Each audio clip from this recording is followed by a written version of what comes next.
नमस्कार दोस्तों, बोधि inspired stories YouTube channel में आप सभी का दिल से स्वागत है।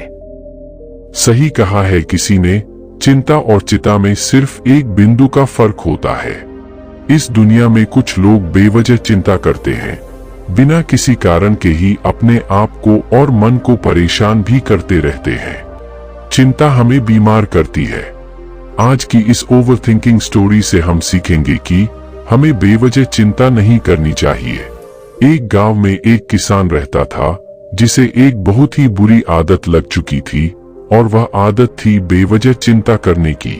वो हर समय किसी ना किसी चीज की चिंता करता ही रहता। वो हर समय सोचता रहता कि कहीं मेरे साथ कुछ गलत ना हो जाए, जबकि उसकी जिंदगी में अभी तक सब कुछ ठीक ही चल रहा था। उसके पास एक बड़ा सा खेत था जिसमें अच्छी खासी फसल हो जाती थी। खेती करने के 2 बैलगाड़ियां थी और एक अच्छा घर था, एक पत्नी और 2 प्यारे बच्चे थे। लेकिन फिर भी वह किसी ना किसी अनहोनी के बारे में सोचकर बेवजह चिंता करता रहता। कभी सोचता कि अगर मेरी फसल में कीड़े लग गए तो क्या होगा, अगर आवारा पशुओं ने फसल को बर्बाद कर दिया तो क्या होगा, अगर सूखा पड़ गया या ज्यादा बारिश हो गई तो मेरी फसल खराब हो जाएगी।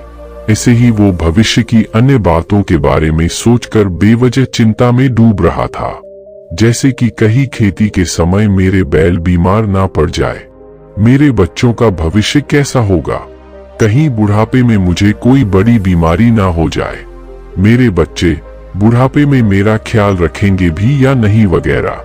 अपनी इस लगातार बेमतलब चिंता करने की आदत के कारण अब उसका किसी भी काम में मन भी नहीं लगता था। उसकी पत्नी ने भी इस बात को अनुभव किया कि उसे बिना मतलब चिंता करने की आदत पड़ चुकी है। उसने उसे कई बार समझाने की कोशिश भी की, तुम बेवजह चिंता करना छोड़ दो, लेकिन उसके समझने का कोई मतलब नहीं रहा। उसे पता चला कि नगर में एक महात्मा आए हैं जिनके पास सारी समस्याओं का हल है। फिर एक दिन बौद्ध भिक्षु के आश्रम में पहुंची।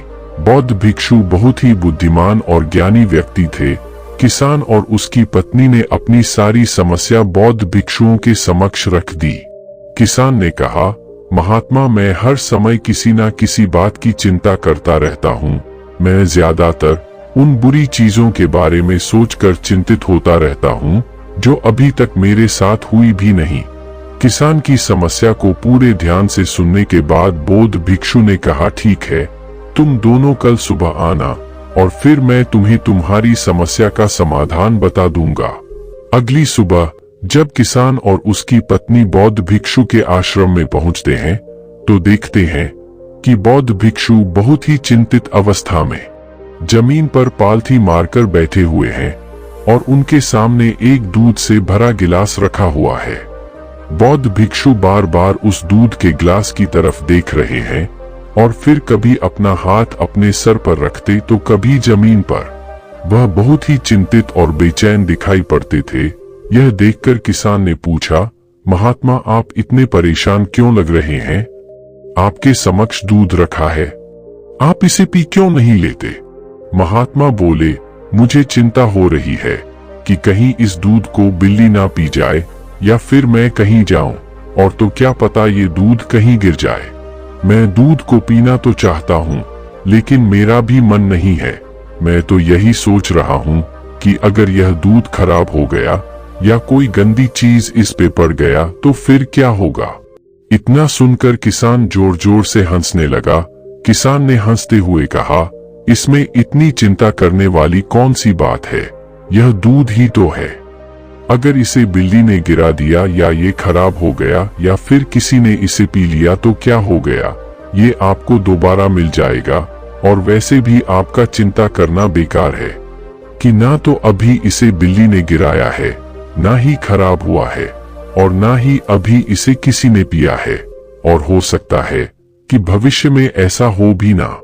किसान के मुंह से यह बात बौद्ध भिक्षु मुस्कुराए और बोले, मैं भी तो तुम्हें यही समझाने का प्रयास कर रहा हूँ कि भविष्य की उन घटनाओं की चिंता करना व्यर्थ है जो अभी हमारे साथ हुई ही नहीं और बहुत बड़ी संभावना है।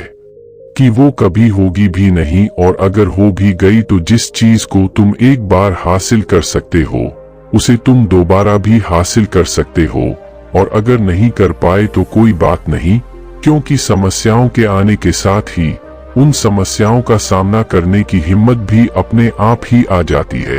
यह बातें सुनने के बाद किसान को लगा जैसे किसी ने उसके गाल पर एक थप्पड़ मारकर उसे नींद से जगा दिया हो। उसे महसूस हुआ कि वो भी तो यही गलती कर रहा है।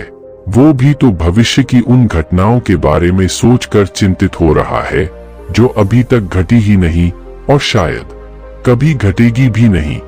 वो और फिर बौद्ध भिक्षु के चरणों में गिरा और कहने लगा, मुझे मेरी गलती का एहसास करवाने के लिए आपका बहुत बहुत धन्यवाद, और मैं आज से पूरा प्रयास करूंगा। मैं बेवजह चिंता करना बंद कर दूंगा।